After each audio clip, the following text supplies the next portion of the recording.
Jika kita mendapat teman membuat status di Instagram atau WhatsApp menjelek-jelekkan agama atau menghina sunnah, apakah perlu kita balas atau kita cukupkan dengan mendoakan saja karena ditakutkan dia malah menjauh atau malah berdebat? Intinya ini masuk dalam bab ingkarul mungkar. Kita melihat ada kemungkaran di sini. Apa kemungkarannya? Ada orang mencaci maki agama, melecehkan sunnah, terang-terangan di depan umum. Ya, ingkarul mungkar itu 3 tahapannya. Man ra'a minkum mungkaran falyughayyirhu biyadihi. Kalau dia orang yang punya wewenang, dia pergunakan wewenangnya itu, kekuatan dia gunakan untuk menghilangkan kemungkaran itu atau minimal mengurangi kemungkaran. Misal, dia orang kaya dan orang yang menjelek-jelekan ini memang sudah dikenal dia kayak gitu. Bukan semata-mata karena dia ini jahil atau terkena syubhat atau apa, masih bisa diharapkan ya. Alias dari track recordnya dia ini bukan orang yang menyengaja perbuatan seperti itu. Jadi itu nanti beda penanganannya. Tapi kalau dia sudah dikenal, ini bukan pertama kalinya dia melakukan seperti itu, udah dikasih tahu, ngulangi lagi, dan antum punya kekuatan untuk menghentikan ini, antum gunakan. Bagaimana caranya? Ya misalnya antum laporkan dia, lapor penistaan agama, dia diproses, paling tidak dia akan jerah.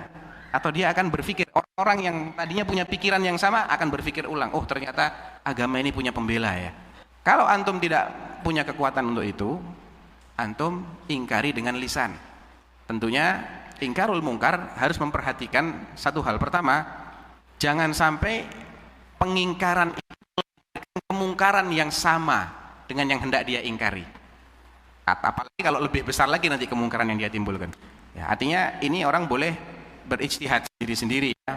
Dia mempertimbangkan sendiri, kalau saya mengingkari dengan kapasitas keilmuan saya, kira-kira orang-orang akan malah membuli saya, menghabis-habisi saya, nggak ada yang bela karena dia punya buzzer misalnya, saya nggak punya buzzer, ataukah orang-orang mendengarkan nasihat saya? Kalau sekiranya yang kedua, lakukan itu, ingkari dia, jelaskan dengan bahasa yang santun, dengan penjelasan ilmiah, dengan bukti-bukti. Tapi kalau percuma saja antum mencari, ini memang sengaja dia mancing-mancing begitu, dan banyak tim horenya, buzzer-buzzernya yang menyorak-nyoraki di belakang sana, antum nggak ada yang belain. Ahlus sunnah nggak suka masuk ke medsos misalnya, teman-teman antum nggak ada yang punya sosmed, jadi nggak ada yang belain. Ya sudah, antum ingkari dengan cara yang ketiga saja. Fa in lam yastati' fa biqalbih. Caranya antum benci kemungkaran itu dan antum keluar dari grup itu. Jangan subscribe, kalau Instagram istilahnya apa? Ikuti, jangan ngikuti, jangan follow. Kalau di grup WhatsApp antum keluar dari grup. Dalilnya apa? Wa qad nazzala 'alaikum fil kitabi an idza sami'tum ayatillahi yukfaru biha wa yustahza'u biha fala taq'udu ma'ahum hatta yakhudu fi haditsin ghairi innakum idzam mithluhum, kata Allah Subhanahu wa taala. Dan telah kami turunkan dalam Alkitab, Al-Qur'an, sebuah aturan bahwasanya kalau kamu menyaksikan orang-orang yang melecehkan ayat-ayat Allah atau mengingkari ayat-ayat Allah, maka janganlah engkau ngobrol bersama mereka, janganlah kamu duduk bareng-bareng bersama mereka. Tinggalkan majelis itu, tinggalkan grup itu, sampai mereka mengubah topiknya, tidak lagi membahas masalah yang berkaitan dengan pelecehan ayat Allah. Kalau kamu nggak tinggalkan majelis itu, antum seperti mereka, kata Allah, innakum idzan mithluhum. Itu pengingkaran minimal ya. Tunjukkan, wah kita tidak suka dengan cara dia seperti ini, walaupun antum nggak pakai kata-kata apa-apa, left langsung sudah. Kalau perlu diblokir nomornya dia, itu minimal, itu minimal.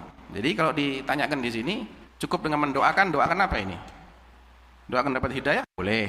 Kalau kira-kira ini sudah bukan yang kali pertama, sudah 2-3 kali, doakan aja biar dia diistirahatkan oleh Allah.